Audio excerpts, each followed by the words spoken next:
बिस्मिल्लाहिर्रहमानिर्रहीम। अस्सलाम वालेकुम। उम्मीद करती हूँ आप सब खैरियत से होंगे। फ्रेंड्स, आज का मेरा टॉपिक है प्रेपोजिशंस।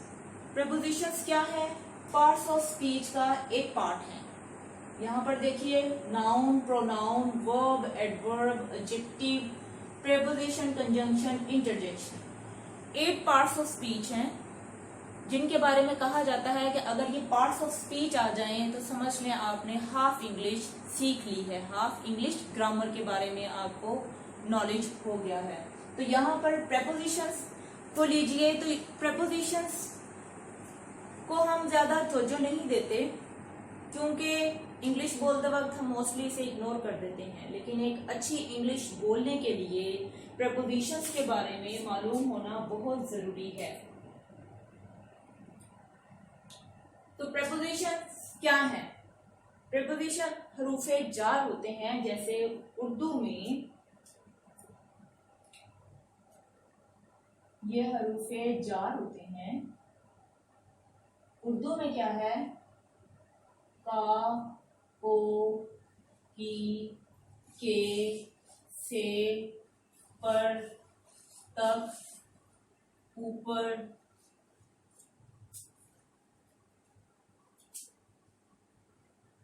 के लिए, ऐसे ही बहुत से।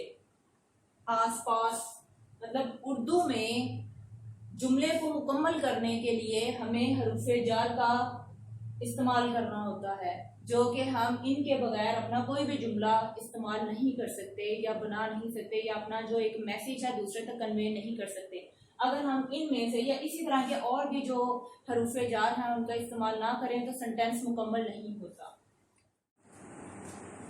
हरूफे जार की वैसे तो इतनी खास अहमियत नहीं है, लेकिन जुमले को मुकम्मल करने के लिए हमें इसकी ज़रूरत पेश आती है। ऐसे ही इंग्लिश में हरूफे जार को प्रेपोजिशंस कहते हैं, और प्रेपोजिशंस कौन से हैं इंग्लिश में देखते हैं। To, in, on, into, of, across, over, at, near, behind, almost, from, after, before, along,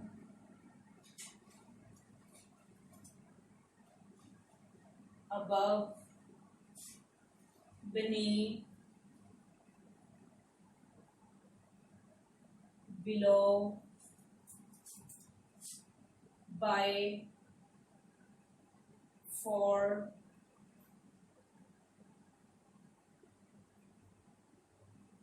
round,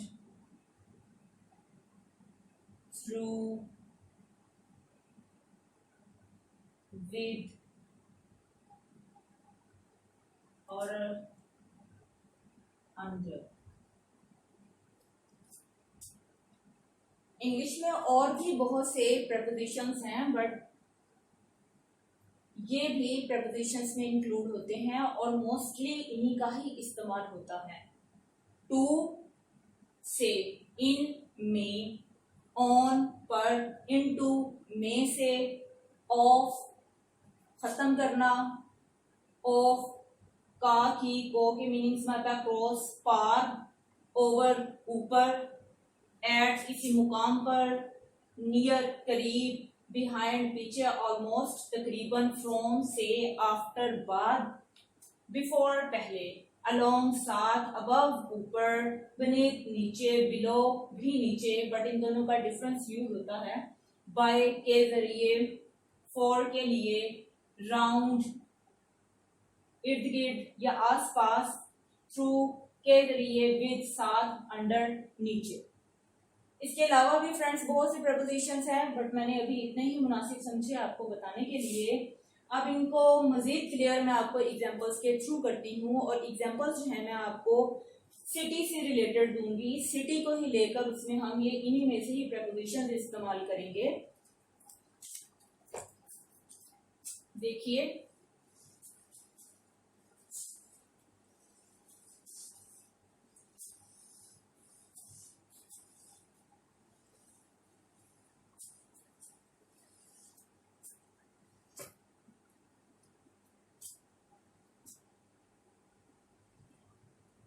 we are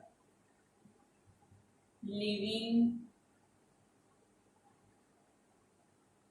in a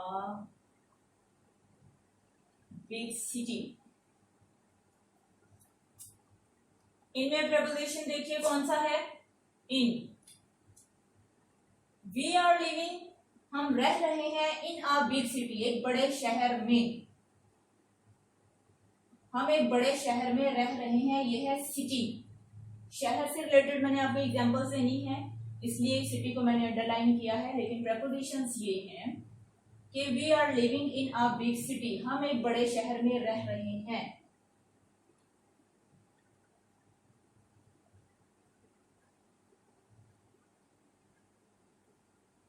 We were flying over the city।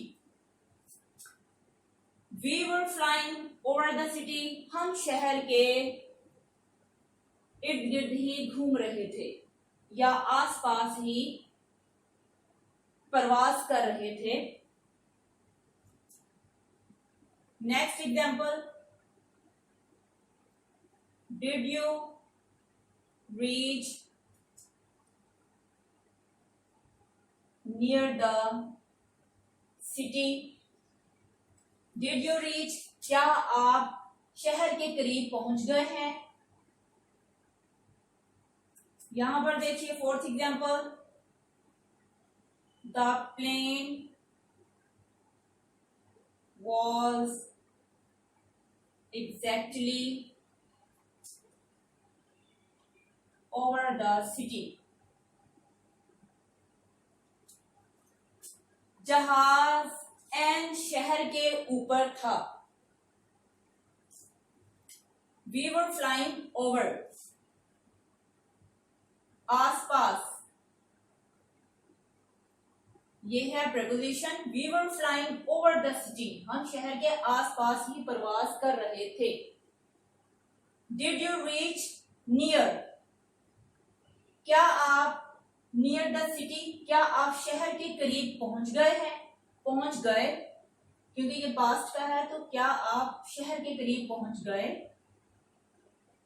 इसमें नियर जो है ये प्रपोजिशन है। The plane was exactly over the city। जहाज शहर के N ऊपर था। नियर करीब, और इधर ओवर ऊपर। और ये सिटी देखिए, सिटी को लेकर मैंने एग्जांपल्स इसलिए दी हैं कि प्रेपोजिशंस को हमने लगाया तो मीनिंग जो है डिफरेंट जगहों पर डिफरेंट अपने मीनिंग्स देते हैं। ये अगर मैं यहाँ पर इन की जगह ऑन लगा देती हूँ या एट लगा देती हूँ या नियर लगा देती हूँ तो सेंटेंस का मीनिंग कोई और बन जाता है।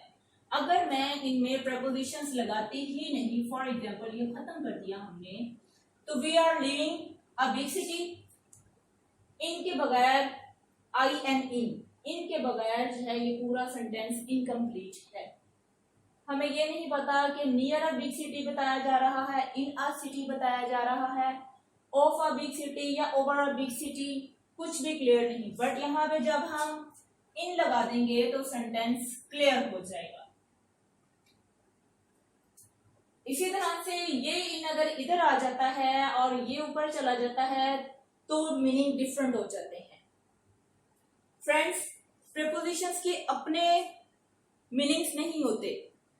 खास तौर पर मतलब अगर अकेले हम इस्तेमाल करें, जैसे नियर ओवर, तो ये अकेले इस्तेमाल नहीं होंगे, लेकिन जब हम इसे किसी सेंटेंस में इस्तेमाल करते हैं तो ये ना सिर्फ अपने मीनिंग शो करते हैं बल्कि सेंटेंस को भी मीनिंगफुल बनाते हैं। मैंने आज आपको प्रीपोजिशन, जो कि पार्ट्स ऑफ स्पीच का एक पार्ट है, इसे हम पार्ट ऑफ वर्ड भी कह सकते हैं, कि लफ्ज का हिस्सा। तो प्रीपोजिशन जो है इनकी अपनी एक इम्पोर्टेंस है। जब ये जुमले के अंदर मिलते हैं तो अपनी इम्पोर्टेंस को मजीद बढ़ा देते हैं, अदरवाइज एक अच्छी इंग्लिश बोलने के लिए भी ये बहुत ज़रूरी है, लेकिन हम इसे इग्नोर कर देते हैं। तो प्रीपोजिशंस जो मोस्टली इस्तेमाल होते हैं मैं वो भी आपको बता चुकी हूँ इससे पहले, कि on, in, at, across, near, below, by, for, so on, बहुत से हैं जो मैंने पहले बताए हैं। उसके बाद मैंने आपको एग्जांपल्स के साथ भी क्लियर किया है। तो उम्मीद करती हूँ आपका कॉन्सेप्ट प्रीपोजिशन से रिलेटेड क्लियर हो गया होगा। इंशाल्लाह मैं अपनी नेक्स्ट वीडियो में जो मैंने आपको प्रीपोजिशंस बताई हैं उन पर अलग से एक एक प्रीपोजिशंस पर एग्जांपल्स के साथ क्लियर करूंगी और वीडियो बनाऊंगी। तो उम्मीद करती हूँ आपको मेरी वीडियो पसंद आई होगी। कमेंट दीजिएगा और सजेशन दीजिएगा, शेयर कीजिए मेरी वीडियो को, सब्सक्राइब करें मेरे चैनल को। Thanks for watching, stay blessed, Allah Hafiz.